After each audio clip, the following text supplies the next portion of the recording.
Hello students, this is Manisha Tomar और ये हम क्लास 11th का चैप्टर नंबर 12 डिस्कस करेंगे, organic chemistry, some basic principles and techniques. इस चैप्टर को मैं डिफरेंट पार्ट्स में कंप्लीट करूंगी। आप इसके मेरे सारे पार्ट्स देख सकते हो क्योंकि बहुत बड़ा चैप्टर है तो वीडियो बहुत लेंथी हो जाएगा अगर मैं अकेला करती हूँ।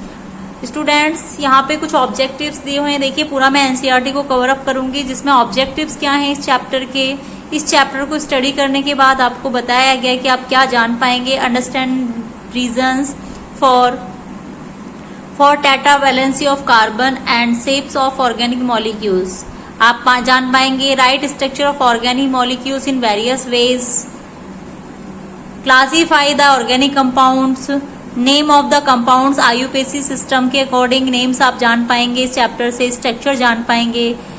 उसके बाद आप अंडरस्टैंड करेंगे the concepts of organic reaction mechanism, explain the influence of electronic displacement of structure and reactivity of organic compounds, recognize the और types of organic reactions, different types की ऑर्गेनिक रिएक्शंस को आप रिकॉग्नाइज कर पाएंगे। उसके अलावा आप learn the techniques of purification of organic compounds को भी आप स्टडी कर पाएंगे इस चैप्टर में ही। Write the chemical reaction involve in the qualitative analysis of organic compounds, understand the principles involve in quantitative analysis of organic compounds. तो ये इस चैप्टर के ऑब्जेक्ट्स होंगे, कुछ ऑब्जेक्टिव्स। जब आप कंप्लीट चैप्टर स्टडी करेंगे ऑर्गेनिक केमिस्ट्री का, some basic principles and techniques, तो आपके ये ऑब्जेक्टिव्स होंगे। आप जान पाएंगे कैसे स्ट्रक्चर होते हैं ऑर्गेनिक कंपाउंड्स के, कैसे हम उनको क्लासिफाई कर सकते हैं, कितने टाइप्स के होते हैं, कौन सी टेक्निक्स यूज होती हैं। ये सारी स्टडी हम सारे ऑब्जेक्टिव्स हैं अकॉर्डिंग टू एनसीईआरटी इस चैप्टर के। तो यहाँ पे मैं आपको टोटली एनसीईआरटी की एक्सप्लेनेशन बताऊंगी, जहां नीडेड होगा मैं आपको एक्स्ट्रा फैक्ट्स बताऊंगी, अदरवाइज यहीं पे इसी को मैं एक्सप्लेन करूंगी।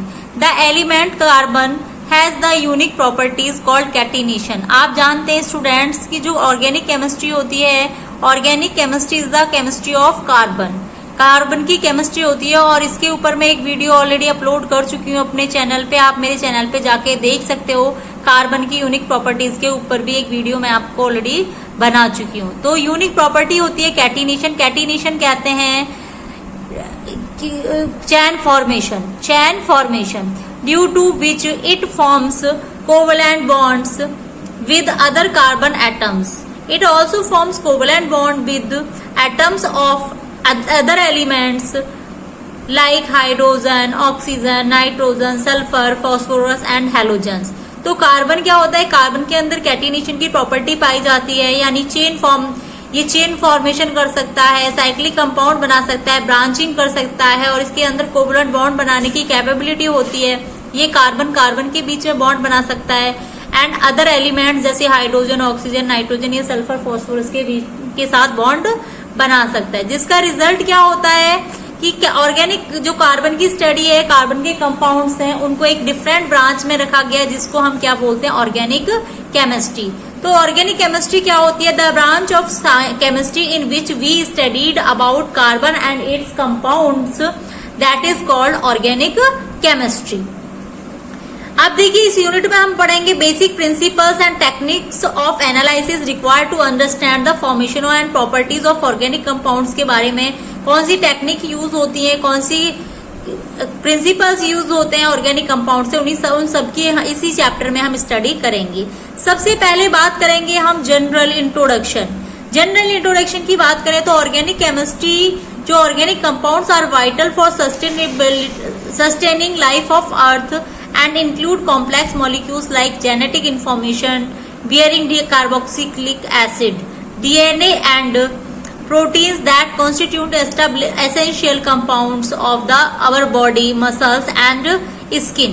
तो जो ऑर्गेनिक केमिस्ट्री होती है ये वाइटल लाइफ सस्टेनिंग होती है, लिविंग केमिस्ट्री होती है जो कि सभी टाइप के लिविंग ऑर्गेनिज्म में पाई जाती है और जितने भी जेनेटिक इंफॉर्मेशन होती हैं, चाहे वो डीएनए, आरएनए, प्रोटीन हो या एसेंशियल न्यूट्रिएंट्स हो, वो सभी किसके बने हुए होते हैं? ऑर्गेनिक कंपाउंड्स के बने हुए होते हैं, जिनसे हमारी बॉडी का फॉर्मेशन होता है, चाहे ब्लड है या मसल्स है या किसी स्किन है। ये सभी हमारे ऑर्गेनिक कॉन्स्टिट्यूट से मिलके बने हुए होते हैं, ऑर्गेनिक कंपाउंड से बने होते हैं। कहूँ तो मैं जितने भी कार्बोहाइड्रेट्स, फैट्स, विटामिन्स, प्रोटीन्स, ये सभी क्या होते हैं, ऑर्गेनिक कंपाउंड्स होते हैं। Organic compounds appears in materials like clothing, fuels, polymers, dyes and medicines.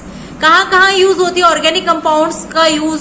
Clothing में भी होता है, जितने भी क्लॉथ्स बने होते हैं वो मोस्टली पॉलीमर्स के बने हुए होते हैं जो कि ऑर्गेनिक कंपाउंड्स होते हैं। फ्यूल भी सारे ऑर्गेनिक कंपाउंड्स होते हैं। Polymers, dyes and medicine all are organic compounds.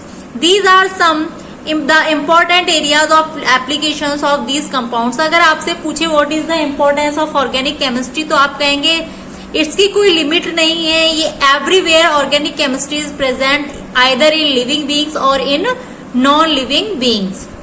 Now science of organic chemistry is about 200 years old. Around the 70s, 80s, chemists began to distinguish between organic compounds obtained from plants and animals and inorganic compounds prepared from the mineral sources.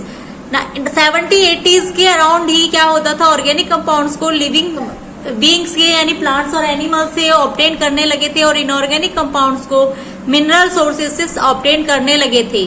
Berzelius, very important name है बच्चों।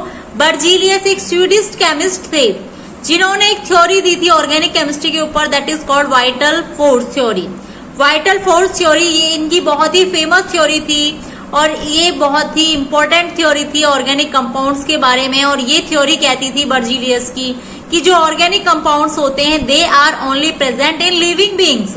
Mean जो organic chemistry होती है, जो organic compounds होते हैं ये सिर्फ लिविंग बीइंग्स में ही प्रेजेंट होते हैं, they can't be synthesized in the laboratory. Berzelius के अकॉर्डिंग क्या था कि ऑर्गेनिक कंपाउंड्स को हम सिंथेसिस नहीं कर सकते हैं लैबोरेटरीज में, ये सिर्फ ऑर्गेनिक लिविंग बीइंग्स के अंदर ही प्रेजेंट होते हैं।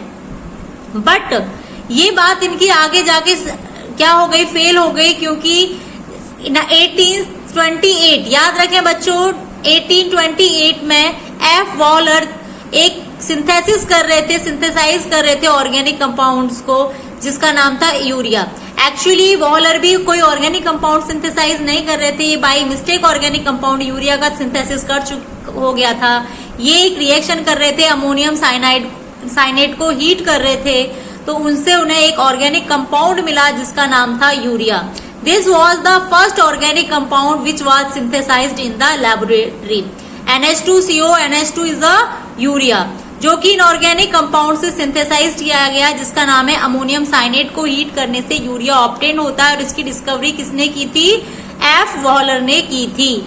ये पहला ऑर्गेनिक कंपाउंड था which was synthesized in the laboratory. और इसी से ये क्लियर हो गया था कि जो वाइटल फोर्स थ्योरी है बर्जीलियस की वो सही नहीं है, वो 100% श्योर नहीं है। After that pioneering synthesis of acetic, इसके बाद तुरंत बाद ही 1845 में कॉल्बे ने एसिटिक एसिड की डिस्कवरी कर दी और बर्थलॉट ने 1856 में मीथेन की डिस्कवरी कर दी। बच्चों इन पॉइंट्स को याद रखें, ये इंपॉर्टेंट पॉइंट्स होते हैं, इन्हीं से मैं आपको एमसीक्यूज भी दूंगी। इस चैप्टर के कंप्लीट होने के बाद मैं इस चैप्टर के एमसीक्यूज कराऊंगी आपको, तो वहां पे ये क्वेश्चन आपको देखने को मिलेंगे, यही क्वेश्चन होते हैं। तो मीथेन की डिस्कवरी किसने की थी? बर्थलॉट ने 1856 में। उसके बाद तो जैसे ऑर्गेनिक कंपाउंड की एक लहर सी आ गई और डे बाय डे नए नए ऑर्गेनिक कंपाउंड सिंथेसाइज होने लगे। उसके बाद क्या हुआ कि उसके बाद तो देखिए इलेक्ट्रॉनिक थ्योरी आई, covalent bonding, Einstein organic chemistry और मॉडर्न शेप्स के बारे में कॉन्सेप्ट्स आने लगे। तो ऑर्गेनिक केमिस्ट्री की ये हिस्ट्री थी, इंट्रोडक्शन था जो मैंने आपको भी बताया। इस पार्ट में हम इतना ही डिस्कस करेंगे। नेक्स्ट वीडियो आपको मैं बताऊंगी characteristics of organic means carbon, why organic compounds are much more in amount. आप जानते होंगे स्टूडेंट्स, जितने टोटल 117 एलिमेंट्स के टोटल कंपाउंड्स नहीं है उतने अकेले कार्बन के, उससे मोर देन कंपाउंड उस अकेले कार्बन के हैं। तो आगे हमारा जो टॉपिक होगा we will discuss about carbon and its compound and their shapes and valencies. So thank you so much. आप मेरे चैनल को सब्सक्राइब कर लीजिए और बेल आइकन को प्रेस कर लीजिए, क्योंकि मेरे पास मैं यहाँ पे सारा सिलेबस आपके साथ डिस्कस करूंगी। Thank you.